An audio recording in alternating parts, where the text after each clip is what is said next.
ఈ బిజినెస్ ఏదైనా మీ ఊర్లో ప్రమోషన్ చేయాలంటే అది సుమన్ టీవీతోనే సాధ్యం. ఇప్పుడే సంప్రదించండి. ఇది 100% ఈ ప్లాంట్ లాభాల్లో నడుస్తుందని చెప్పేసి కేంద్ర ప్రభుత్వం నమ్మకానికి వచ్చిన తర్వాతే డిస్ఇన్వెస్ట్మెంట్ నుంచి రీఇన్వెస్ట్మెంట్ రావడం జరిగిందని చెప్పి తెలియజేస్తున్నాను.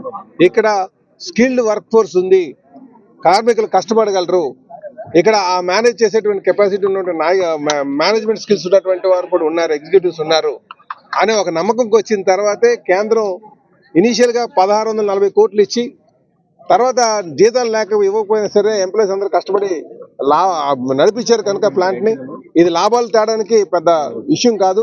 దీనికి సహకారం అందించాలి, డిస్ఇన్వెస్ట్మెంట్ నుంచి రీఇన్వెస్ట్మెంట్ కి వద్దామని చెప్పేసి 11,400 కోట్లు 440 కోట్లు ఇవ్వడం జరిగిందని చెప్పి ఈ సందర్భంగా తెలియజేస్తున్నాను.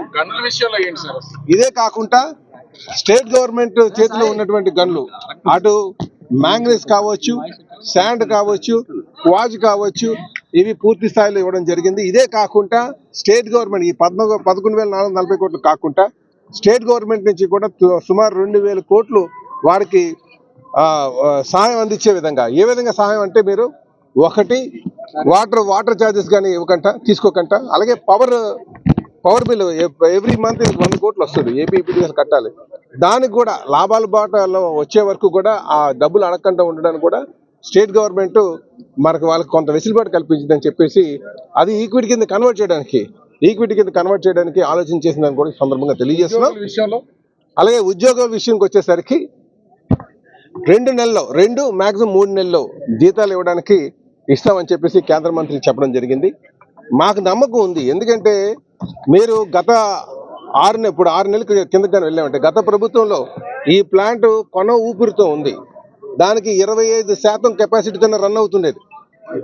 ఎవరు కూడా ఒక పైసా అప్పు ఇవ్వలేనటువంటి పరిస్థితి నుంచి ఈరోజు 5.1 మిలియన్ టన్స్ కి అంటే ఆల్మోస్ట్ 51,52 లక్షల టన్నులకి సంవత్సరానికి తీసేటువంటి కెపాసిటీకి వచ్చేసారు ఫుల్ గా, ఎన్ని ఇబ్బందులు ఉన్నా సరే.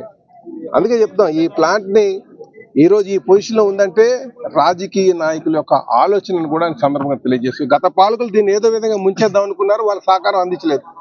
ఈ రోజు ఈ పాలకులు ముఖ్యంగా చంద్రబాబు నాయుడు గారు, పవన్ కళ్యాణ్ గారు, మా లోకేష్ బాబు, ఎన్డీఏ పార్ట్నర్స్ అందరూ కూడా దీన్ని పరిరక్షించాలి. ఇది సెంటిమెంట్ తో కూడుకుంది, ఇక్కడ నిర్వాసితులు ఉన్నారు, కష్టపడేటువంటి ఎంప్లాయీస్ ఉన్నారు, ఎగ్జిక్యూటివ్స్ ఉన్నారు.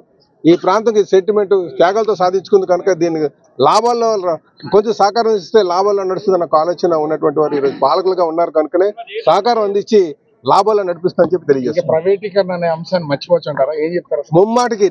ముమ్మాటికి మీరు ఒకటే తెలుసుకోండి, ప్రైవేటైజేషన్ ఎందుకు వెళ్తుందంటే నష్టాల బారిలో పడితేనే ప్రైవేటైజేషన్ అవుతుంది. అందరూ కూడా తెలుసుకోవాల్సిన విషయం. లాభాల బాటలో నడిచిద్ద ప్రైవేటైజేషన్ ఎందుకు చేస్తారు ఈ రోజు? కానీ లాభాల బాటలో నడడానికి కావాల్సిన ప్రోత్సాహాలు అందించాల్సిన అవసరం ఉంది, దాని సహకారం అందించాల్సిన అవసరం ఉంది. ఈరోజు అందుకే చెప్తున్నాం కదా, ఈ రోజు ఈ ప్లాంట్కి కావాల్సిన సహాయ సహకారాలు అందిస్తాం. అలాగే కేంద్ర మంత్రి గారు కూడా ఈ సందర్భంగా కుమారస్వామి గారికి, నేను స్టీల్ మంత్రి గారికి ప్రత్యేకంగా ధన్యవాదాలు తెలియజేసుకోవాలి.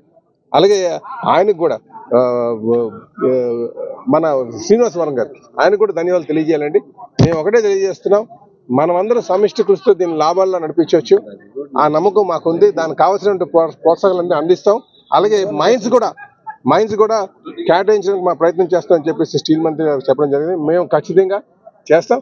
అయితే ఈ సందర్భంగా మీ అందరికీ తెలియజేసిన ఒకటే, ఇదే కెపాసిటీతో ఫుల్ కెపాసిటీతో కానీ మీరు 2 సంవత్సరాలు కానీ నడపగలిగితే ప్లాంట్ని ఖచ్చితంగా మనకున్న సేల్లో కూడా విలీనం చేయడానికి ఆస్కారం ఉందని చెప్పి తెలియజేస్తాం.